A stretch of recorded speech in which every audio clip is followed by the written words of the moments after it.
नमस्कार बच्चों, natural speak English academy में आपका हार्दिक स्वागत है। आज हम हिंदी व्याकरण से भाषा एवं व्याकरण टॉपिक पर महत्वपूर्ण चर्चा आपके समक्ष लेके आए हैं। वीडियो में आगे बढ़ने से पहले आपसे रिक्वेस्ट है, आप हमारे चैनल को सब्सक्राइब करें और वीडियो को लाइक ज़रूर करें। साथ ही बेल आइकन को ज़रूर प्रेस करें ताकि हमारी आने वाली सभी वीडियो की नोटिफिकेशन आपको मिलती रहे। तो सबसे पहले अध्याय का नाम देखो, क्या नाम है बेटा?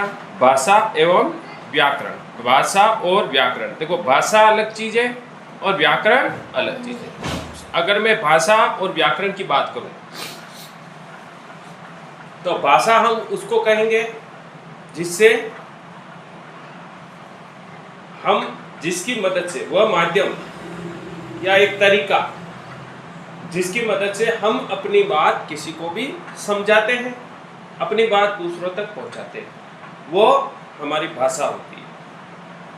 और जब भाषा बनी और भाषा के साथ भाषा के लिए कुछ नियमों का निर्धारण किया गया और वह नियम हमें कहाँ देखने को मिलेंगे? व्याकरण में देखने को मिलेंगे। आगे बात समझ में? तो भाषा से रिलेटेड जितने भी नियम हैं वो हमें कहाँ देखने को मिलेंगे? व्याकरण में मिलेंगे। तो सबसे पहले भाषा, और भाषा को बेटा अंग्रेजी में लैंग्वेज बोलते हैं। क्या बोलते हैं बेटा? लैंग्वेज। भाषा को अंग्रेजी में क्या बोलते हैं? लैंग्वेज बोलते हैं। और व्याकरण को इंग्लिश में हम बोलते हैं ग्रामर। लेकिन हम हिंदी का पढ़ रहे हैं तो हिंदी में हम भाषा को भाषा ही बोलेंगे और व्याकरण को व्याकरण ही। तो सबसे पहले भाषा, जब देखो किताब में देखिए आप, जब हम अपनी बात बोलकर या लिखकर दूसरों को समझाते हैं। पहली लाइन क्या कह रही है कि हम अपनी बात बोलकर या लिखकर, दो तरीके बता रही है। या तो हम अपनी बात को बोलकर समझावे किसी को या लिखकर समझाते हैं, या तथा दूसरों के विचार सुनकर या पढ़कर समझते हैं। कितने काम हो रहे हैं भाषा में? देखो, पहला काम बोलने का हो रहा है।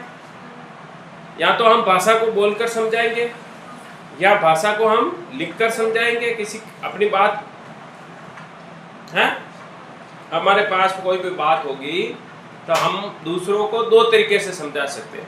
या तो अपनी बात को हम लिख के समझा सकते हैं या सीधा सीधा बोलकर समझा सकते हैं। जैसे मैं अभी आपको पढ़ा रहा हूं तो मैं अपनी बात को सीधा सीधा आपको बोलकर समझा रहा हूं। अब भाषा में दो व्यक्ति की जरूरत होती है, एक होता है सुनने वाला, एक होता है बोलने वाला। तो भाषा में हम विचारों का आदान प्रदान करते हैं। तो क्या कह रहा है? जब हम अपनी बात बोलकर या लिखकर दूसरों को समझाते हैं तथा दूसरों के विचार, अपनी बात को तो हम बोल के और लिख के दूसरों को समझाएंगे, लेकिन दूसरा भी तो समझा रहा है अपने को, वो भी तो बोल के लिख के समझा रहा है। तो उसके जो विचार है उसको या तो हम सुनकर समझेंगे या पढ़कर समझेंगे। जैसे अगर मैं बात करूं, मैं अगर आपको अपनी बात बोल के समझा रहा हूं तो आप क्या कर रहे हो? उसको सुनकर समझ रहे हो। तो दोनों चीजें चल रही है। मैं बोल रहा हूं, आप सुन रहे हो।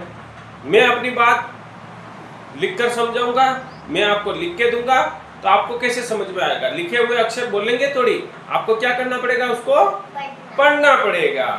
तो यही बात इस पहली लाइन में समझाई गई है कि जब हम अपनी बात बोलकर या लिखकर दूसरों को समझाते हैं और दूसरों के विचार सुनकर या पढ़कर समझते हैं तो विचारों का यह आदान प्रदान। आदान प्रदान का मतलब होता है बेटा अपने विचार दूसरे को बताना और दूसरे के विचार खुद ग्रहण करना।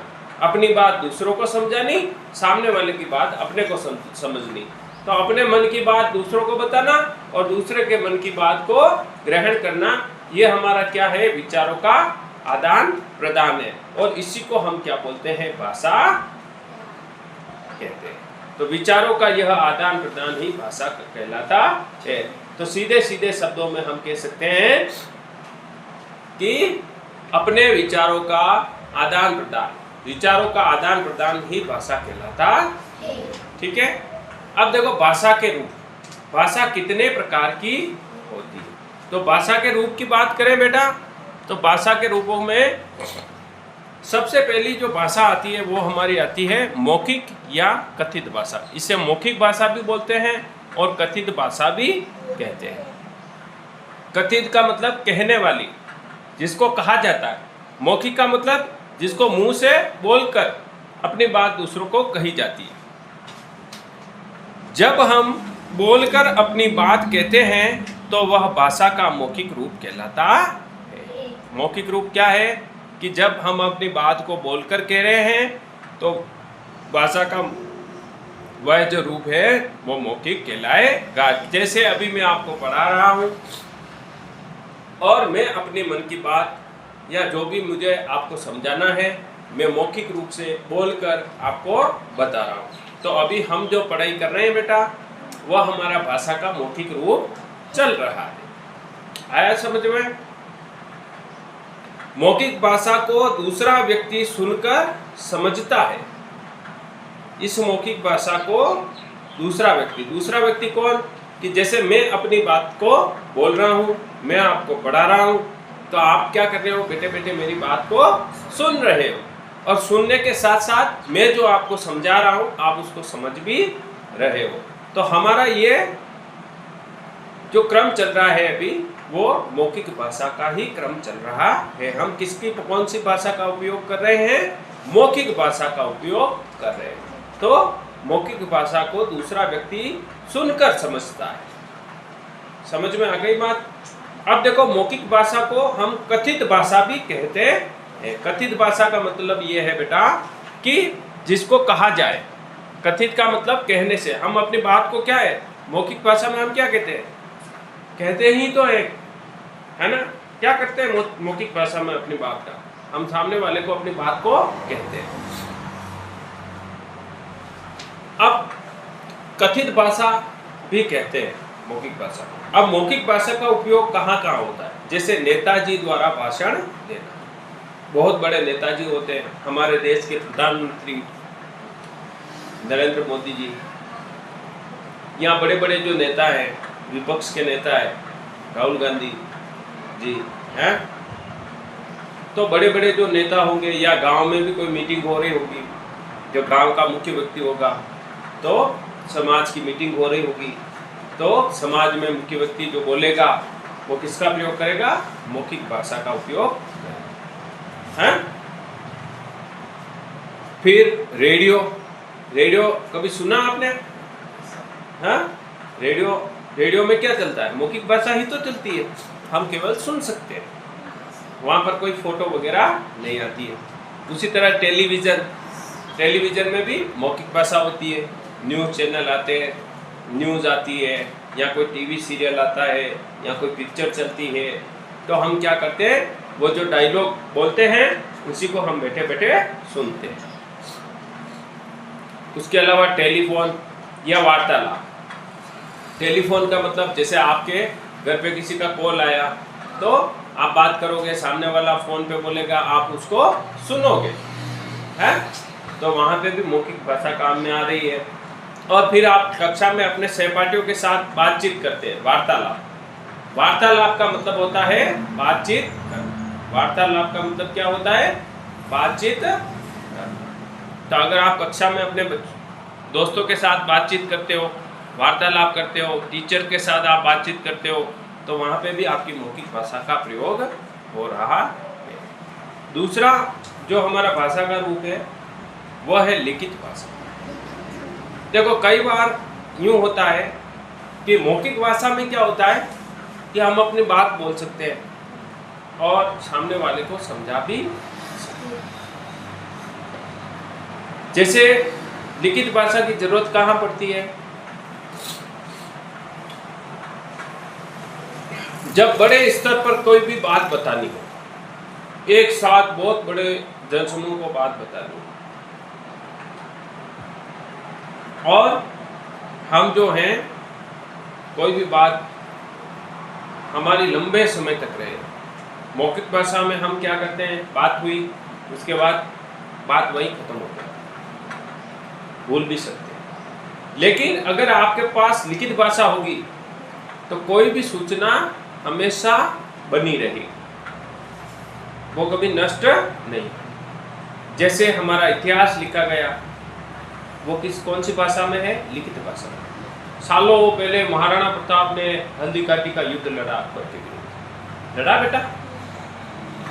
अब उस जमाने में लड़ा था, उस समय हम भी नहीं थे, आपके मम्मी पापा भी नहीं थे, दादा दादी भी नहीं थे, कोई भी नहीं, ना कभी हम में से किसी व्यक्ति ने उनको लड़ते हुए देखा। हमने केवल क्या है, सुना कि महाराणा प्रताप हुआ करते थे, हल्दी घाटी का युद्ध हुआ, महाराणा प्रताप ने मुगल अधीनता स्वीकार नहीं की। तो ये सारे जीवन के, उनके जीवन के बारे में हम जो बातें पढ़ते हैं, उनके बारे में जो बातें पता चली, हमें कैसे पता चली? मौखिक भाषा का भी योगदान रहा, पीढ़ी दर पीढ़ी लोग उनकी बातों को बताते रहे। साथ ही इतिहास की बड़ी बड़ी किताबें लिखी गई और उन किताबों में महाराणा प्रताप, बहुत सारे ऐसे शासक जो वीर योद्धा हुए, उनका उल्लेख किया गया। और उन किताबों को पढ़ के हमें पता चला कि महाराणा प्रताप जैसे वीर पुरुष धरती पर हुए जिन्होंने अकबर की अधीनता स्वीकार।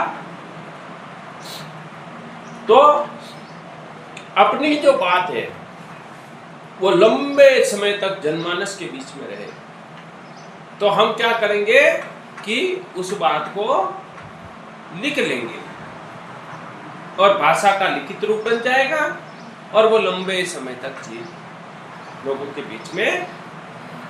जैसे मैं अगर आज यहाँ किसी का नाम लिख दूं तो जब तक उसको मिटाऊंगा नहीं तब तक वो सालों, 10 साल, 20 साल, 50 साल तक चलता। तो ये लिखित भाषा का महत्व क्या है वो हम पढ़ते हैं। पहले तो समझते हैं लिखित भाषा होती क्या है। जैसे हमने मौखिक भाषा में बात करी थी कि मौखिक भाषा में हमने क्या देखा बेटा, कि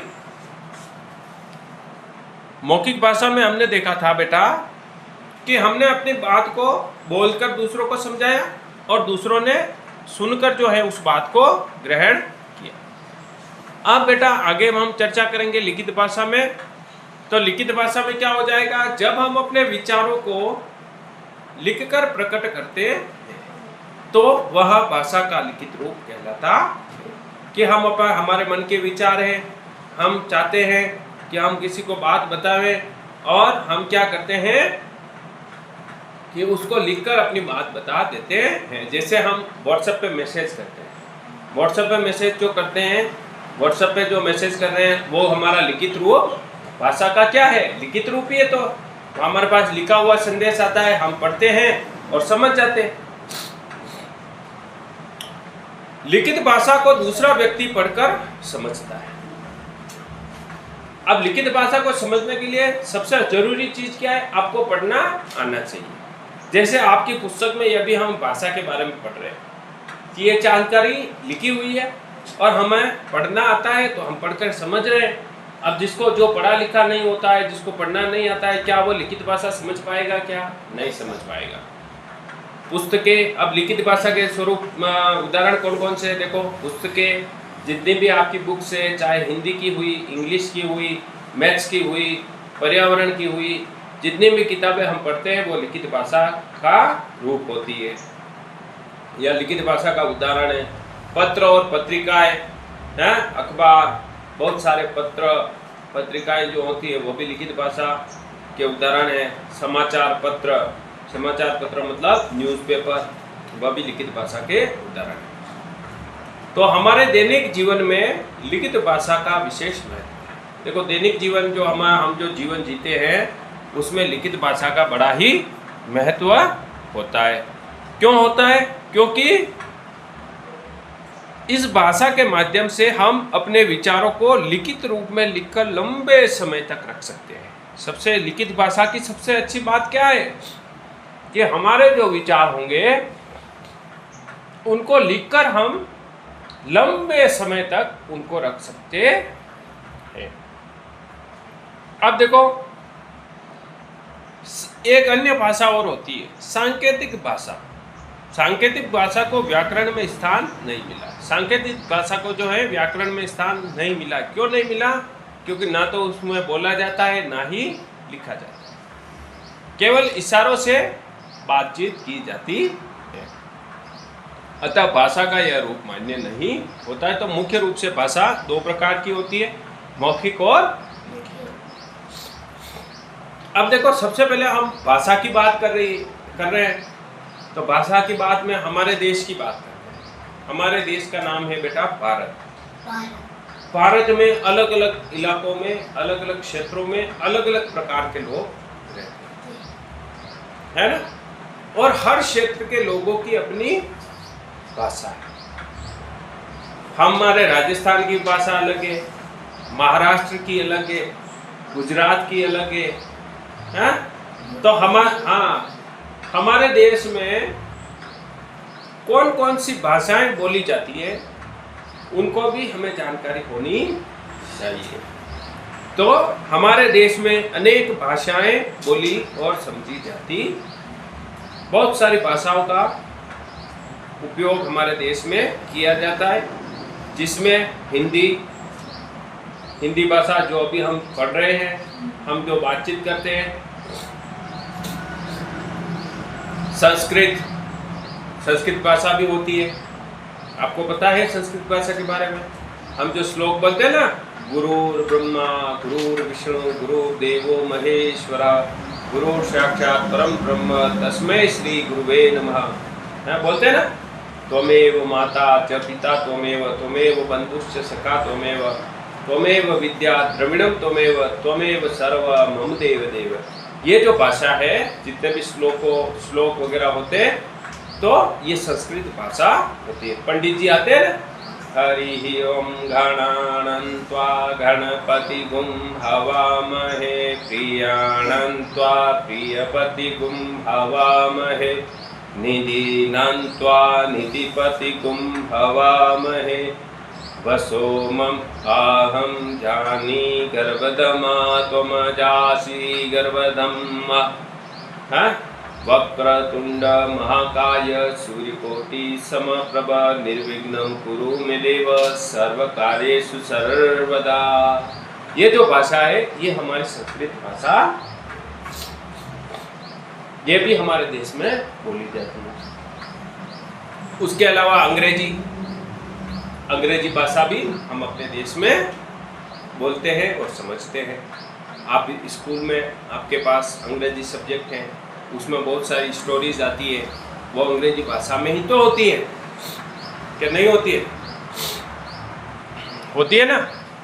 उसमें जो स्टोरीज आती है वो इंग्लिश भाषा में ही होती है, अंग्रेजी की भाषा में होती है। जैसे अंग्रेजी में हम बोलते हैं ना, good morning sir, how are you, I am fine, I am going to market, my father is a farmer.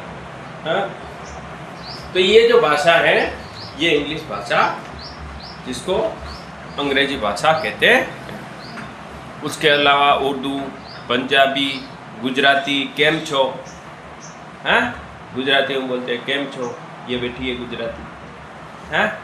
मजा बचे, शू थायू, हैं? तो ये गुजराती भाषा, तमिल आदि। तो हमारे देश में कौन कौन सी भाषाएं बोली जाती है? हिंदी, संस्कृत, अंग्रेजी, उर्दू, पंजाबी, गुजराती, तमिल, ये सारे भाषाएं हमारे देश में बोली जाती है। अब इनमें से जो हमारी राजभाषा की बात करें तो हिंदी जो है हमारी राजभाषा, ठीक है। अब बात करते हैं लिपि। लिपि को अंग्रेजी में बोलते हैं स्क्रिप्ट। क्या बोलते हैं बेटा? लिपि को क्या बोलते हैं? स्क्रिप्ट कहते हैं। अब देखो, भाषा के हमने दो रूप देखे थे बेटा। पहला जो हमारा रूप देखा था हमने, लिखित मौखिक भाषा, और दूसरा लिखित भाषा। अब सर आप बताओ कि लिपि का मतलब क्या है, लिपि की जरूरत क्यों पड़ी, पहली चीज इसको समझते हैं। देखो बेटा, हमने जब भाषा के लिखित रूप की बात करी तो भाषा को लिखने की आवश्यकता हुई। तो लिखने की आवश्यकता के लिए हमारे पास लिखने का तरीका या ढंग होना चाहिए कि हम भाषा को कैसे लिखेंगे। इसीलिए भाषा की लिपि का निर्माण हुआ। जैसे हम हिंदी वर्णमाला में अलग अलग अक्षरों को देखते हैं। जैसे अगर हम देखें तो अ अलग तरीके से लिखते हैं, प से पतंग हम अलग तरीके से लिखते हैं, फ से फल अलग तरीके से लिखते हैं। हाँ, तो सभी अक्षरों के अलग अलग तरीके लिखने के। सारे अक्षर एक जैसे हैं क्या? नहीं है। तो वो जो अक्षरों को हमने अलग अलग तरीका जो अपनाया लिखने के लिए, उसी को हम लिपि कहते हैं। अंग्रेजी की लिपि अलग होती है, अंग्रेजी भाषा के अक्षरों की बनावट, उनका लिखने का तरीका अलग है, हिंदी का अलग है। तो बहुत सारी जो अलग अलग जो भाषाएं हमने पढ़ी है, अभी उदाहरण देखें तो सबकी अपनी अपनी अलग अलग लिपि है। किसी भाषा को लिखने का ढंग या तरीका लिपि कहलाता। लिपि के किसको कहेंगे कि कोई भी भाषा है उसको जो लिखने का तरीका है वो हम उसे लिपि कहेंगे। हिंदी भाषा को अ, आ, ई, क, ख, ग, ग आदि ध्वनियों की सहायता से लिखा जाता है और प्रत्येक भाषा की अपनी लिपि होती है। ध्यान रखना, ये बात याद रखने योग्य है कि कोई भी भाषा हो तो उस भाषा की अपनी एक लिपि अवश्य होती। अब अलग अलग भाषाओं की लिपि देखते हैं हम। सबसे पहले हिंदी की लिपि की बात करें तो देवनागरी, पंजाबी की गुरुमुखी, उर्दू की फारसी और अंग्रेजी की लिपि रोमन है। तो हमें लिपि को भी याद रखना है। हिंदी की देवनागरी, पंजाबी की गुरुमुखी, उर्दू की फारसी और अंग्रेजी की लिपि रोमन है। ठीक है, अब हम आगे बढ़ते हैं। अब है हमारा आगे का चैप्टर जो है व्याकरण। अब देखो व्याकरण की आवश्यकता क्यों पड़ी। सबसे पहले हमने मौखिक भाषा में बात की, तो व्याकरण की जरूरत क्यों पड़ी। देखो कि हमने भाषा को मौखिक रूप में समझा, भाषा को लिखना सीखा और लिखने के लिए हमने लिपि का निर्धारण किया कि हम इस तरीके से इस भाषा को लिखेंगे। तो बाद में भाषा को और अच्छा बनाने के लिए, सही बनाने के लिए कुछ नियम बना दिए गए। क्या बना दिए गए? नियम, ताकि हम भाषा को शुद्ध रूप से बोल सके, पढ़ सके और लिख सके।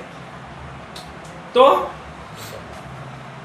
इसके लिए क्या किया? एक शास्त्र का निर्माण किया जिसमें सारे नियम बता दिए कि अगर आप बोलोगे तो उच्चारण इस तरीके से करना है, आप लिखोगे पढ़ोगे आपको इस ढंग से पढ़ना है, इस नियमों का पालन करके हुए अपनी भाषा को सीखना है। तो उसी को हम व्याकरण कहते हैं। तो आज हम जो हिंदी व्याकरण जो पढ़ रहे हैं, अभी हम कक्षा में हिंदी व्याकरण जो पढ़ रहे हैं, वो व्याकरण का मतलब क्यों पढ़ रहे हैं, व्याकरण क्यों पढ़ना जरूरी है। हम व्याकरण का मतलब क्या है कि हम जो भाषा है जिसको हम सीख रहे हैं उसके नियमों के बारे में जानकारी ले रहे हैं। व्याकरण क्या है? भाषा के नियम। क्या है? भाषा के नियमों की सूची है, उसी को हम व्याकरण कहते हैं। और आज हम जो हिंदी व्याकरण पढ़ रहे हैं, ये हम भाषा के नियम ही तो पढ़ रहे हैं कि भाई भाषा क्या होती है, अलग अलग नियम होते हैं। तो व्याकरण वह शास्त्र है जो हमें भाषा को शुद्ध रूप से बोलने, पढ़ने तथा लिखने के नियमों को सिखाता है। और प्रत्येक भाषा का अपना व्याकरण होता है। कोई भी लैंग्वेज होगी, कोई भी भाषा होगी, उस भाषा की अपनी व्याकरण जरूर होती है। हमें उस व्याकरण को सीखना चाहिए और हमें भाषा को शुद्ध रूप में बोलने का प्रयास करना चाहिए। भाषा के शुद्ध ज्ञान के लिए व्याकरण पढ़ना आवश्यक है।